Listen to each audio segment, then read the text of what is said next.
Welcome viewers. August 21, 1962 ஜப்பானுடைய தலைநகரமான டோக்கியோவில் இருக்கிற ஒரு சின்ன ஊருடைய பெயர் தான் இச்சுஹாய்ச்சி. இங்க ரொம்பவே பெரிய ஒரு ரிச் கப்பல் வாழ்ந்துட்டு இருந்தாங்க. ரொம்பவே சந்தோஷமா போயிட்டு இருந்த அவங்களுடைய வாழ்க்கையில ஒரு குழந்தையும் பிறக்குது. ஆனா அந்த சந்தோஷம் அவங்களுக்கு ரொம்ப நாள் நீடிக்கல. ஏன் அப்படின்னா அவங்களுக்கு பிறக்க இருந்த அந்த குழந்தை சில மெடிக்கல் ரீசன்ஸால குறை மாதத்திலேயே பிறக்குது. அதாவது 8 மாதங்களையே பிறக்குது. அப்படி குறை மாதத்துல பிறந்த அந்த குழந்தை தன்னுடைய 2 கைகளையுமே மடக்க முடியாம, அதாவது மணிக்கட்டு அப்படின்னு சொல்லுவாங்க இல்லையா, அது டிஃபெக்ட் ஆகி ஹேண்டிகேப்பா பிறக்குது. இதை பார்த்த பேரண்ட்ஸ் ரொம்பவே ஷாக் ஆகுறாங்க.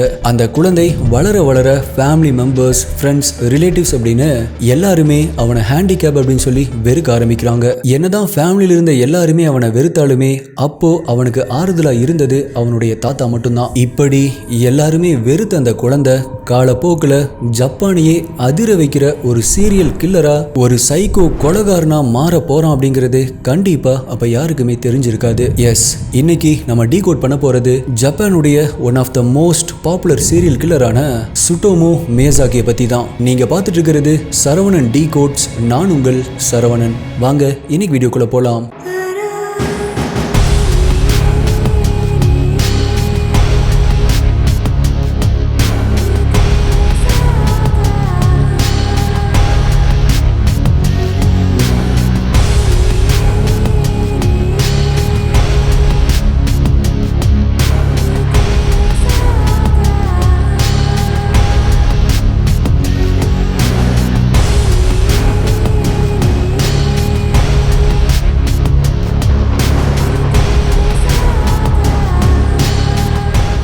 வார்த்தைகளை எப்படி பயன்படுத்துறோம் அப்படிங்கிறது ரொம்பவே முக்கியம். நம்ம பயன்படுத்துற வார்த்தைகள் இருந்து ஆப்போசிட்ல இருக்கவங்கள நமக்கு சாதகமான முடிவை எடுக்க வைக்க முடியும். பிசினஸ்ல கிளைண்ட்ஸ் கிட்ட, வெண்டர்ஸ் கிட்ட அப்படின்னு, ஃபேமிலியில கூட அப்படிதான். சரியான வார்த்தையை சரியான இடத்துல சரியா சொல்லும் போது சரியான முடிவுகள் நமக்கு கிடைக்கும். நினைச்சதை நடத்தி முடிக்க தேவையான அந்த மந்திர வார்த்தைகளையும் அதை எங்க எப்படி பயன்படுத்தணும் அப்படிங்கிறதையும் எக்ஸாக்ட்லி வாட் டு சே அப்படிங்கிற இந்த புக்ல சொல்லியிருக்காங்க. இந்த புக் சம்மரியை குக்கு எஃப்எம்ல ஆடியோ ஃபார்ம்ல, அதுவும் தமிழ்ல தான் நான் கேட்டேன். எல்லாருமே கேட்டு தெரிஞ்சுக்க வேண்டிய ஒரு புக் தான் இது. இந்த புக் மட்டும் இல்ல, உங்களுக்கு பிடிச்ச பல சுவாரஸ்யமான புத்தகங்களை ஆடியோ புக்ஸா, புக் சம்மரியா குக்கு எஃப்எம்ல அதுவும் தமிழ்ல கேட்கலாம். தமிழ் மட்டும் இல்ல, இந்தியாவில் இருக்கிற பல மொழிகள்ல அவைலபிளா இருக்கு. நீங்க வாக்கிங் போறப்ப இல்ல டிராவல் பண்றப்ப அப்படின்னு ஒரு ஹெட்போன்ஸை போட்டுட்டு ஒரு பாட்டு கேட்கிற மாதிரி ஒரு புக்கை ஆடியோ ஃபார்மெட்ல கேட்டு முடிக்கலாம். இந்த குக்கு எஃப்எம் உடைய ஒரு வருட சப்ஸ்கிரிப்ஷன் வெறும் 399 மட்டும் தான். ஆனா இது மத்தவங்களுக்கு. நம்ம சேனல் சப்ஸ்கிரைபர்ஸ் T5T50 அப்படிங்கிற நம்மளுடைய இந்த ப்ரோமோ கோடை யூஸ் பண்ணீங்க அப்படின்னா அதிலிருந்து 50% டிஸ்கவுண்ட்ல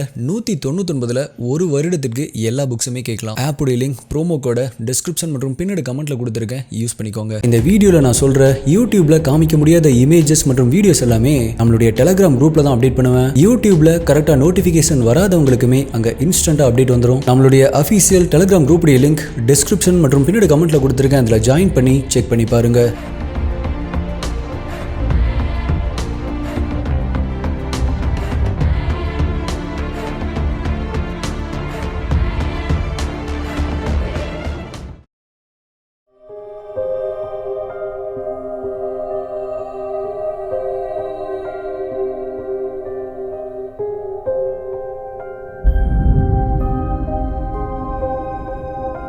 சுட்டுமோவுடைய ஃபேமிலி அந்த சிட்டிலேயே ரொம்பவே ஃபேமஸான ஒரு ஃபேமிலியா இருந்தாங்க.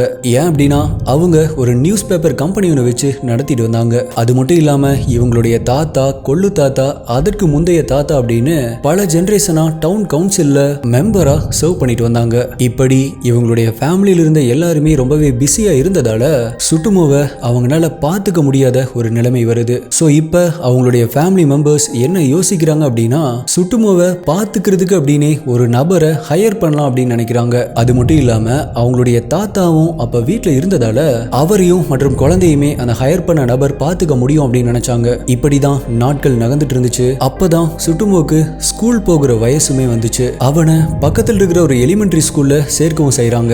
என்னதான் ஹேண்டிகேப்பா இருந்தாலுமே ஸ்கூல்ல அவன் ரொம்ப நல்லாவே படிச்சு நல்ல மார்க்ஸ் தான் எடுத்துட்டு இருந்தான். ஆனா ஸ்கூல் அவன் நினைச்ச மாதிரி போகல. ஏன் அப்படின்னா அங்க கூட படிக்கிற பசங்க எல்லாமே இவன் ஹேண்டிகேப் அப்படின்னு பார்த்து கிண்டல் பண்ண ஆரம்பிச்சாங்க.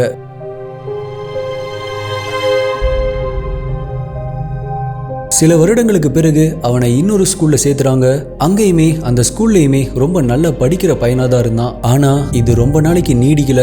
திடீர்னு அவனுடைய மார்க்ஸ் குறைய ஆரம்பிச்சது. இதனால அவனுடைய ரேங்கும் ரொம்பவே கம்மியாக ஆரம்பிச்சது. அதனால அவனுக்கு பிடிச்ச யூனிவர்சிட்டியில அவனால ஜாயின் பண்ண முடியாத ஒரு நிலைமை ஏற்படுது. அங்க ஜாயின் பண்ணி இங்கிலீஷ் லிட்ரேச்சர் படிச்சு ஒரு டீச்சர் ஆகணும் அப்படிங்கறதான் அவனுடைய ரொம்ப நாள் கனவா இருந்துச்சு. அது நிறைவேறாம போனதால இன்னொரு யூனிவர்சிட்டியில போட்டோகிராஃபி டிபார்ட்மெண்ட்ல ஜாயின் பண்றான் சுட்டோமோ. இதை தெரிஞ்சுக்கிட்ட இவனுடைய ஃப்ரெண்ட்ஸ் மறுபடியுமே இவனை கிண்டல் பண்ண ஆரம்பிக்கிறாங்க. அது மட்டும் இல்லாம இவனுக்கு 2 சிஸ்டர்ஸ் இருக்காங்க. சிஸ்டர்ஸ் மட்டும் இல்ல, இவனுடைய பேரண்ட்ஸுமே இவனை அருவருப்பா நினைக்க ஆரம்பிச்சாங்க. இதனால சொட்டோமோ ரொம்பவே லோன்லியா ஃபீல் பண்ண ஆரம்பிக்கிறான். அவனுடைய லோன்லினஸ் அவனை டிப்ரெஷன்ல தள்ள ஆரம்பிச்சது. இதனால அவனுடைய காலேஜ் லைஃபையே அவன் டிஸ்கண்டினியூ பண்ற நிலைமை ஏற்பட்டுச்சு. சோ அதிலிருந்து அந்த டிப்ரெஷன்ல இருந்து வெளியே வர நினைச்ச சுட்டோமோ ஹாரர் பிலிம்ஸ், அடல்ட் பிலிம்ஸ் அப்படின்னு எல்லா மூவிஸையுமே பார்க்க ஆரம்பிச்சான். நாளடைவுல பொண்ணுங்க டென்னிஸ் விளையாடுறதையும் பார்க்ல போற வர்ற பெண்களையுமே தப்பு தப்பா போட்டோ எடுத்து அதை ரசிக்க ஆரம்பிச்சான்.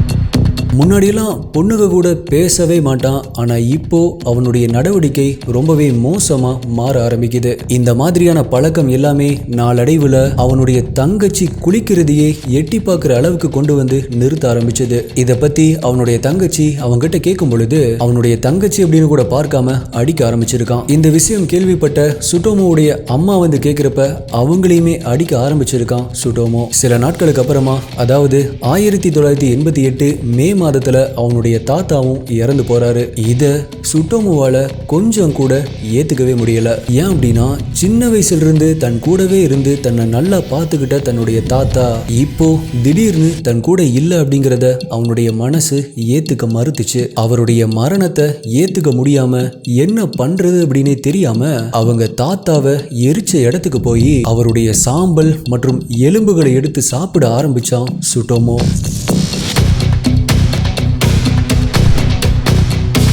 ஒரு மனுஷன் சந்தோஷமா இருக்கிறதுக்கு அவங்களுடைய ஃபேமிலி, ஃப்ரெண்ட்ஸ், அவனை சுத்தி இருக்கிறவங்க அப்படின்னு இவங்க தான் முக்கியமான காரணமா இருப்பாங்க. ஆனா சுட்டோமோவுடைய லைஃப்ல அப்படி எதுவுமே இல்லை. ஃப்ரெண்ட்ஸால கிண்டல் பண்ணப்பட்டு, தன்னுடைய ஃபேமிலி மெம்பர்ஸ், சிஸ்டர்ஸால வெறுக்கப்பட்டு, தம் மேல பாசமா இருந்த ஒரே ஒருத்தர் தன்னுடைய தாத்தாவும் தன்னை விட்டு போயிட்டார் அப்படிங்கிற டிப்ரெஷன் அவனை ஆட்டி படைக்க ஆரம்பிச்சது. அப்பதான் ஆகஸ்ட் 22, 1988 அன்னைக்கு சுட்டோமோ கார்ல போயிட்டு இருக்கும் பொழுது தன்னுடைய ஃப்ரெண்டு வீட்டுல விளையாண்டுட்டு இருந்த 4 வயதான மேரி அப்படிங்கிற ஒரு குழந்தை கிட்ட பேசி தன்னுடைய கார்ல கூட்டிட்டு போறான் சுட்டோமோ. அங்கிருந்து ரொம்பவே தூரத்துல இருந்த ஒரு அடர்த்தியான காட்டு பகுதியில் இருந்த ஒரு பிரிட்ஜுக்கு அடியில போய் தன்னுடைய காரை நிறுத்துறான் சுட்டோமோ. அங்க காரை விட்டு கீழே இறங்கின அந்த குழந்தை பயந்து அழ ஆரம்பிச்சிருக்கு. இத பார்த்து என்ன பண்றது அப்படின்னு தெரியாம அந்த சுட்டோமோ அந்த குழந்தையுடைய கழுத்தை நெரிச்சு கொலை பண்றான். அதற்கு பிறகு அந்த குழந்தையுடைய ட்ரெஸ்ஸை ரிமூவ் பண்ணி போட்டோஸ் எடுத்துட்டு அந்த பாடி டீகம்போஸ் ஆகுறதுக்காக அங்கேயே அதை விட்டுட்டு வந்துடுறான். அதோட விடாம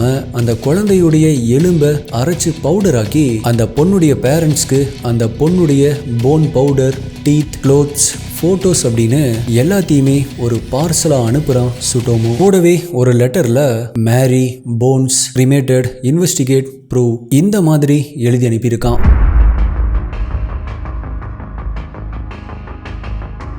இதை பார்த்த அந்த பொண்ணுடைய பேரண்ட்ஸ் கதறி அழுக ஆரம்பிச்சிருக்காங்க. மேலும் அந்த சின்ன குழந்தையுடைய பேரண்ட்ஸ் இப்படி பண்ணவனை கண்டிப்பா அரெஸ்ட் பண்ணி கடுமையான தண்டனை வாங்கி கொடுக்கணும் அப்படின்னு போராட ஆரம்பிச்சிருக்காங்க. போலீஸ்ல கம்ப்ளைண்ட் பண்றாங்க. போலீஸும் சுட்டோமோவை தேட ஆரம்பிக்கிறாங்க. அதிலிருந்து கரெக்டா 1 வருடம் கழிச்சு சுட்டோமோவை அரெஸ்ட் பண்றாங்க போலீஸ். அப்படி அவனை அரெஸ்ட் பண்ணதுக்கு அப்புறமா ஏதாவது எவிடன்ஸ் கிடைக்குதா அப்படின்னு அவனுடைய ரூமை சர்ச் பண்றாங்க. அப்படி பார்க்கும் பொழுது சுட்டோமோவுடைய க்ளோசெட்ல மேரியுடைய சில பாடி பார்ட்ஸ் கிடைச்சிருக்கு. இதை பார்த்து எல்லாருமே ரொம்பவே ஷாக் ஆகுறாங்க. சுட்டோமோ இந்த ஒரு கொலையை மட்டும் பண்ணல. மேரி கொல்லப்பட்டு 6வது வாரத்துல அக்டோபர் 3, 1988 அவனுடைய 2வது கொலையை பண்றான் சுட்டோமோ. 7 வயது சிறுமியான மசாமியை கடத்திட்டு போய் மேரிய கொலை பண்ண அதே இடத்துக்கு போய் அதே மாதிரி கொலை பண்றான் சுட்டோமோ. ஆனா இந்த முறை அந்த குழந்தை இறந்ததுக்கு அப்புறமா இறந்து போன அந்த உடலை ரேப் பண்ணிட்டு அந்த குழந்தையுடைய ட்ரெஸ்ஸை மட்டும் கூட எடுத்துட்டு போயிருக்கான் சுட்டோமோ.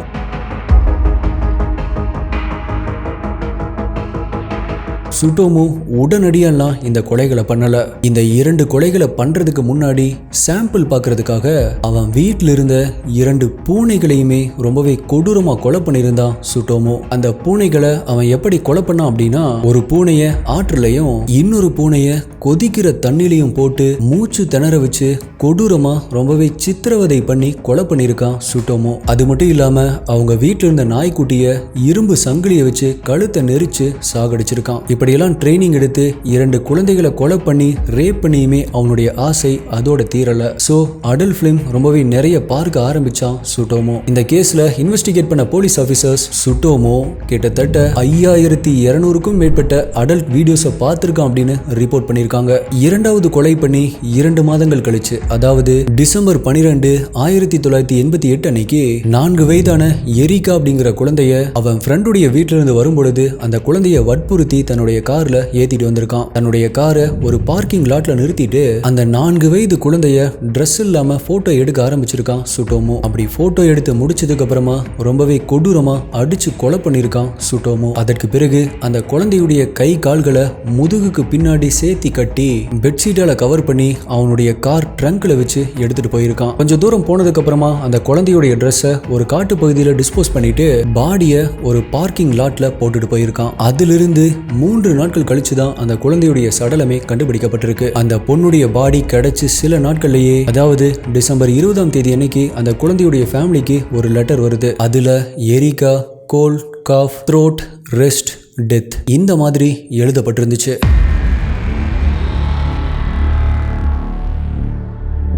இதே மாதிரி இப்போ ஜூன் 6, 1989 அன்னைக்கு ஐயாக்கோ அப்படிங்கிற 5 வயது குழந்தைய போட்டோ எடுக்கிறதுக்காக கன்வின்ஸ் பண்றான் சுட்டோமோ. அந்த குழந்தைய எப்படியோ டைவர்ட் பண்ணி தன்னுடைய காருக்கு கூட்டிட்டு போயிருக்கான். அப்படி கூட்டிட்டு போன அந்த குழந்தைய கொடூரமா கொலை பண்ணி பெட்ஷீட்ல கவர் பண்ணி டெட் பாடிய தன்னுடைய கார் ட்ரங்க்ல வச்சு இந்த முறை அவனுடைய அபார்ட்மெண்ட்டுக்கு எடுத்துட்டு போறான் சுட்டோமோ. அப்படி அபார்ட்மெண்ட்டுக்கு எடுத்துட்டு போன அந்த பாடிய அடுத்த 2 நாட்களுக்கு தொடர்ந்து ரேப் பண்ண ஆரம்பிச்சிருக்கான். அது மட்டும் இல்லாம அந்த பாடிய ட்ரெஸ்ஸே இல்லாம நிறைய போட்டோஸ் வீடியோஸ் அப்படின்னு வேற வேற பொசிஷன்ல வச்சு கேமரால ஷூட் பண்ணிருக்கான் சுட்டோமோ. மேலும் அந்த குழந்தையுடைய பாடி டீகம்போஸ் ஆக ஸ்டார்ட் ஆகும் பொழுது அதை துண்டு துண்டா வெட்டி தலையில்லாத உடலை ஒரு செமெட்ரிலையும் தலைய பக்கத்தில் இருக்கிற ஒரு மலையிலையும் போட்டிருக்கான் சுட்டோமோ. அதற்கு முன்னாடி அந்த குழந்தையுடைய உடலிருந்து வந்த ரத்தத்தை குடிச்சிட்டு கை மற்றும் கால்களை மட்டும் வெட்டி சாப்பிடவும் ஆரம்பிச்சிருக்கான். 2 வாரங்கள் கழிச்சு போலீஸ் அந்த டெட் பாடியை கண்டுபிடிச்சிருவாங்களோ அப்படிங்கிற பயத்துல திரும்பவுமே அந்த செமெட்ரி மற்றும் மலைப்பகுதிக்கு போய் தலை மற்றும் உடல்களை திரும்ப எடுத்துட்டு வந்து அவனுடைய க்ளோசெட்லயே வச்சிருக்கான் சுட்டோமோ.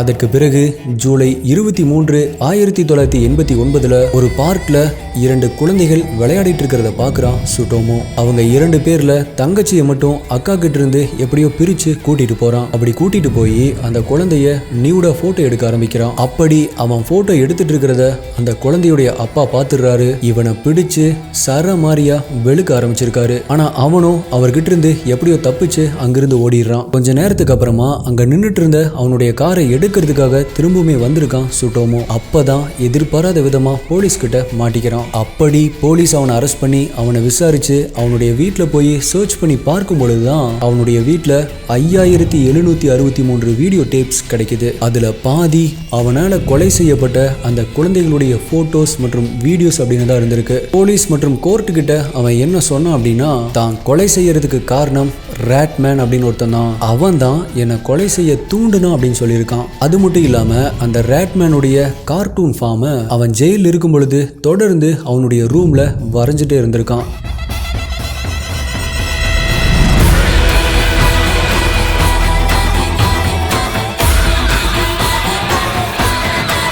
இப்போ சுட்டோமுடைய அப்பா இப்படி ஒரு பையனை பெற்றதை நினைச்சு ரொம்பவே மன உளைச்சலாகிறாங்க. அது மட்டும் இல்லாம தன்னுடைய பையனுடைய லீகல் டிஃபென்ஸ், அதாவது அவனுடைய கேஸுக்கு தன்னுடைய பணத்தை செலவு பண்ண முடியாது அப்படின்னு முடிவெடுக்கிறாரு. ஆனா அவருக்கு தெரியல சுட்டோமு இப்படி ஆகிறதுக்கு முக்காவாசி காரணமே நம்ம தான் அப்படின்னு. இது அவருடைய மனசுல ரொம்பவே டிப்ரெஷனா இருந்ததால 1994 தற்கொலை பண்ணி இறந்து போறாரு சுட்டோமுடைய அப்பா. இந்த சுட்டோமுடைய கேஸ் மொத்தம் 7 வருடங்கள் நடந்துச்சு. அந்த 7 வருடங்கள்ல சுட்டோமுடைய மென்டல் ஸ்டேட் ஸ்டேட் எப்படி இருந்துச்சு அப்படின்னு தான் ஃபுல்லா ஃபோக்கஸ் பண்ணாங்க. நீங்க என்ன யோசிக்கிறீங்க அப்படின்னு எனக்கு புரியுது. எதுக்காக கொலை பண்ணதை விட்டுட்டு அவனுடைய மென்டல் ஸ்டேட் எப்படி இருக்கு அப்படின்னு பாக்குறாங்கன்னு தானே. அது ஏன் அப்படின்னா ஜாப்பனீஸ் உடைய லா படி மென்டல் ப்ராப்ளம் இருக்கிறவங்கள பனிஷ் பண்ணக்கூடாது அப்படின்னு ஒரு ரூல் இருக்கு. அதே போல எது சரி எது தவறு அப்படின்னு கண்டுபிடிக்க முடியாதவங்களுக்கும் ரொம்பவே கம்மியான தண்டனை தான் ஜப்பான்ல கொடுப்பாங்க. ஸோ கோர்ட்ல 3 சைக்காட்ரிஸ்ட் டீம் அப்பாயிண்ட் பண்ணி சுட்டோமுவை செக் பண்ண சொல்றாங்க. அப்படி சுட்டோமுவை செக் பண்ணி பார்த்ததுல 3 டீமுமே கோர்ட்ல வெவ்வேறான கன்க்ளூஷனை கொடுத்தாங்க.